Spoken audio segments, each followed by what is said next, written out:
navne, ligesom selve navnet råber på en mand.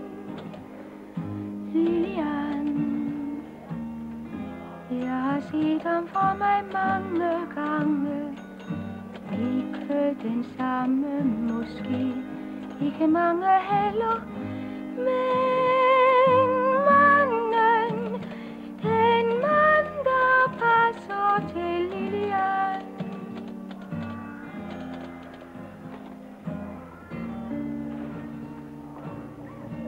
Der er lidt af ham i dig, også i dig, men mest i et par stykker, som jeg kender.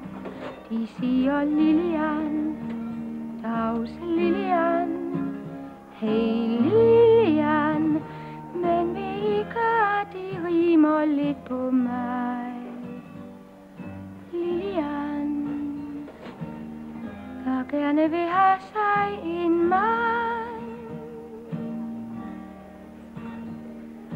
Jeg ved godt, han bor i en bestemt en mand, som Lilian vil have. Men vi kan ikke alle få en mand, der rimer.